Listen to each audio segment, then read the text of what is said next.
I want Cicillini to know about another Providence. The Providence where half your friends don't have jobs and they're asking you, can you find them work?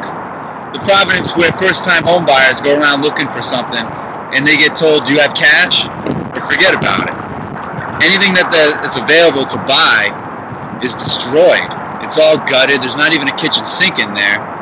And the things that you want to live in, that you can bring your family into, have been bought up cash by some major wealthy folks with some capital. And so the worst gentrification one can imagine is going on right here. Providence is hit hard on every level.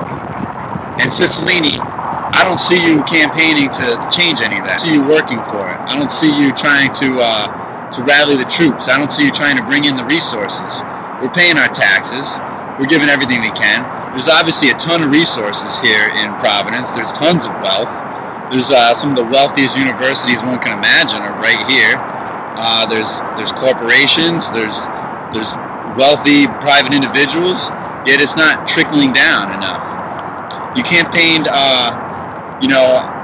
looking for votes on the South Side. You're looking for votes amongst the minority communities, and telling people that it's going to be different. Well, it's not different. You're just as corporate as the next person, and you're just giving out. You're all for trying to, pray that the financial system goes back the way it was. Well, the cat's out of the bag. It was smoke and mirrors, and wealthy people get that way a lot of times by taking it from regular folks who are a little bit too trusting.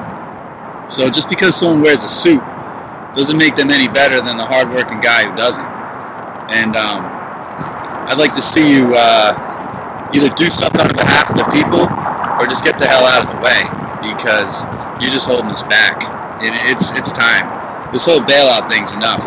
If they spread the money around, they could have gave every man, woman, and child $30,000. $30 grand would have paid off a lot of my stuff. That would have been a nice little boost to the system, because I would have been out. I would have paid some financial institutions, school loans and such. I would have bought the little things that I haven't been buying, like for my car that are in need. I get some new clothes for the kids. I put money down on a house. There's a lot of things that you can do with $30,000. My kids, $30,000. Wow, we can invest that. So instead, just went to these wealthy folks, and the money went poof, poof. They're not loaning it out. My credit card went up to 30%.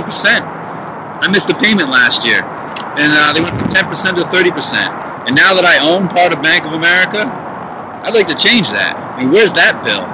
How come people aren't saying, now that we own the institutions, now that we own AIG and Bank of America and Citigroup and such, we're going to make some changes. And leaving the names on all the ballparks and the skating rinks and such, that's a disgrace. We own these institutions now. We're the taxpayers, and it's time for the taxpayers to take what's theirs. So Cicillini, you better start living up to your old campaign promises, because your time in office is limited, and you're just going to try to be another Buddy Cianci that smiles and talks about the new mall or something. The mall's a waste. I mean, you just ran a bunch of people out of business. So you might want to think about what you're doing, because there's a lot of people out here that are struggling, and you must not know any of them, because you're not taking it personal. I know these folks. I know people in prison. I know people that are struggling to survive. I know people that live on their bicycle and whatever they can make, homemade style.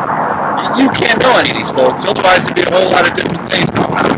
So I encourage you to get out of your shell and start living a little bit, and start looking out for the folks that are hurting.